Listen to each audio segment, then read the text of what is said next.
Hello and welcome back to the Wisdom of Odin. Today I have a fun subject for us to talk about, as I normally do. And this one I want to talk about Norse Pagan meditation, or at least what is known as Utiseta. Now, I've seen this for a while. I've seen it in murmurings and mentionings, but it's not something that's ever mentioned in like the poetic or prose Edda.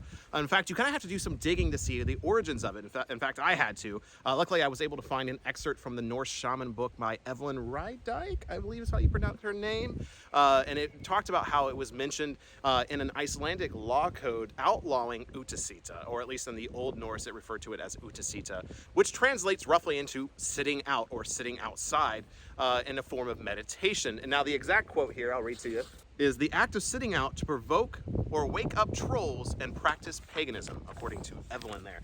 Hey there everyone, it's Editing Jacob. So I was just doing some last minute research for the Uttacita video that I'm about to edit right now. And I pulled out my old Icelandic dictionary here, which is essentially Old Norse, and decided to look up what the definition of Uttacita was in comparison to this. So interestingly enough, it actually lists Utirotea and Uttacita as the same thing, meaning a sitting out in the open of wizards for the practice of sorcery. And then below that, it says Uttasitu mata, which means wizard or sitting out at night. So I just wanted to show you where that kind of comes from. So I actually did find it in an old Icelandic dictionary there. And I just like the specific there practice of sorcery, but also the Uttasitu mata as a wizard. I really like that. And again, sorry, I don't pronounce these things right.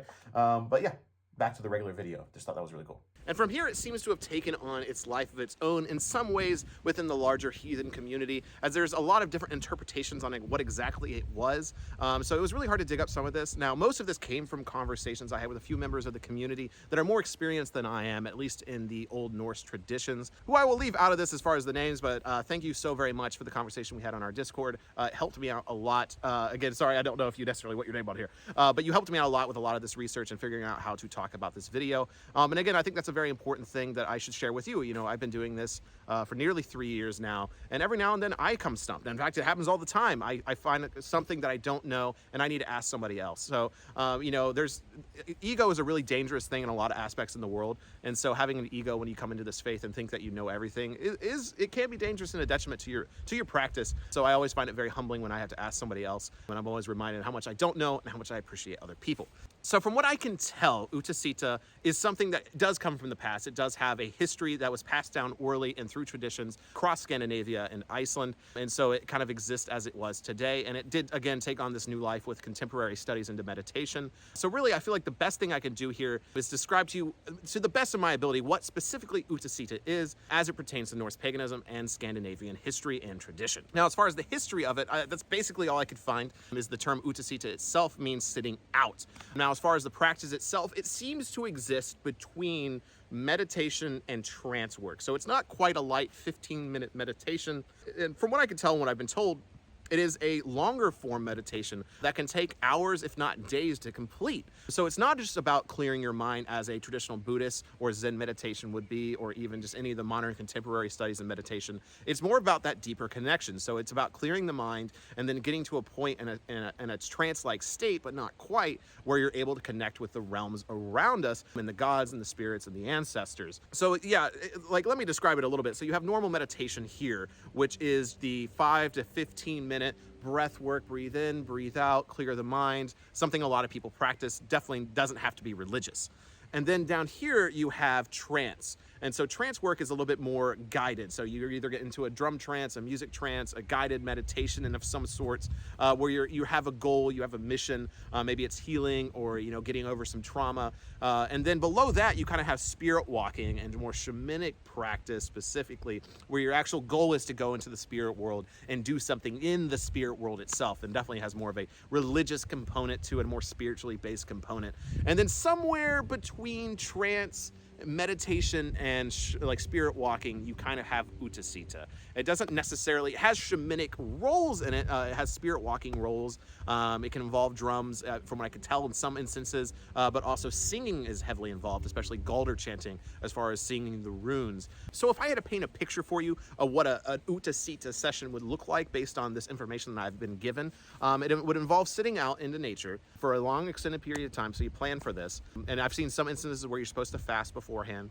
And then you're going to sit out there for a very long time. And after you get your mind cleared, you would start singing and chanting runes or whatever power songs you need to get into the mindset you need. And then it's going to be involving speaking with deities or the ancestors or spirits. So it's a really in-depth meditation. And then it was also recommended to me that if you're going to do this, you should have a guide to do it. You should have someone else out there with you that is experienced with it, that can guide you through it, because it is a very intense experience to actually go into such a deep meditation that you're connecting with other things. And another example, I think that it, wouldn't necessarily be Uttacita, but we see this in Buddhist monks as well. I mean, there's Buddhist monks that have gone into such deep meditations where they meditated for days and days that they eventually died because they were so deep in the meditation. And there's still some that are preserved and are still in meditative poses, and their bodies have actually decayed slower because of how deep their meditation was. Some say it's because they're actually still meditating. So maybe this could be similar to what Utiseta kind of stands for, is that very deep meditation. So what does this mean for a Norse pagan today? I mean, it's one of those things where if you're going to do it, you're not going to dive into the deep end right away. If you don't know how to swim, don't go off the diving pool. So I would definitely say, if you're interested in it, start practicing that everyday mindfulness meditation, and then after doing that for a while, go into what trance is, what going into a trance is like. There's several different ways to do it and get into it, and then start seeing what that altered state of consciousness is like in that kind of environment, and then maybe participate in the Utiseta would be my recommendation.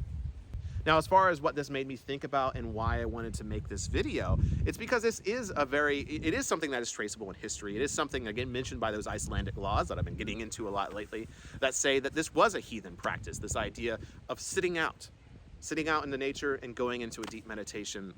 So it's part of this, this traditions from the Scandinavian world that I believe can be wrapped into the spiritual practices of the past and even into today. Part of the more loose conversations that, I can't flop a source material up, is the idea of like breath work, the idea of breathing in. This is tied to Odin as well, and it's not the first time that I've heard stories of Odin being tied to breath because of his Ask and Embla story, because he gave them breath.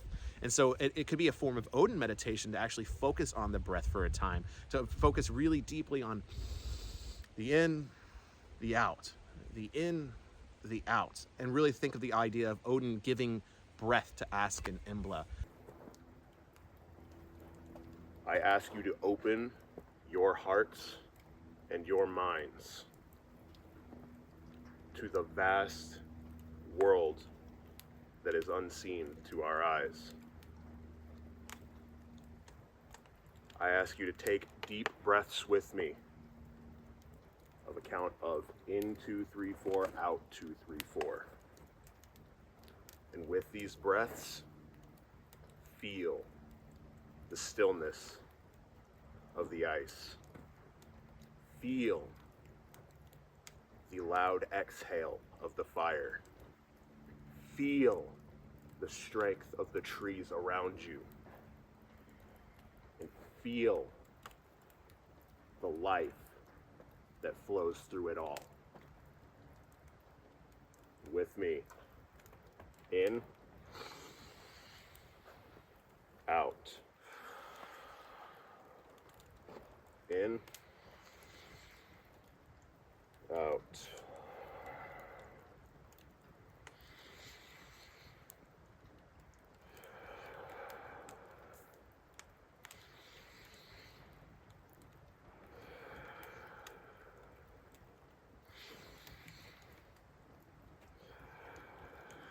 And I've also heard stories of how Odin is the breath of, fire. I've heard that before as well, although I've heard that with Loki as well too.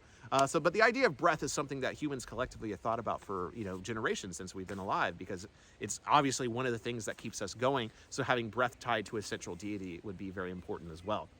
And so to then take that and bring that into some form of spiritual practice, I believe would be a really good way to grow a deeper connection to the gods and the world around us. So in conclusion, I know this was a very small video. I just wanted to share with you here. Meditation has been a part of my spiritual practice for a very long time, even before paganism, when I was into Buddhism. So to know that there is a Norse pagan variant of, you know, Utiseta meditation that can be practiced, or at least at the very least was recognized by people of the past, is very exciting. And I do believe meditation in general should be a part of everyone's daily life. Even if they're not pagan or religious, I think meditation is a great mindfulness thing that can definitely help you on your everyday. But if you're definitely looking for a way to clear your mind and maybe even grow a deeper connection, meditation is a great place to go. And then if you want to go even deeper and start diving into the spirit world a little bit, Uttacita is definitely that next, well, one of the steps on that journey, but definitely take it one step at a time. You know, just, you know, Uttacita is up here and then meditation's down here and you're probably down here. So take those steps one at a time to get there. Don't rush into it because it could actually end up hurting you spiritually, or at the very least, it might just not work. Thank you so very much for joining me, and be sure to check out our website, because very soon, if not already, based on when this video comes out, we are talking about the hall and raising money for it. So please check out that website for future gatherings and helping us with the hall and purchasing the land for it. Thank you very much for watching this video and your continued support of the Wisdom of Odin. And until the hall, Skull.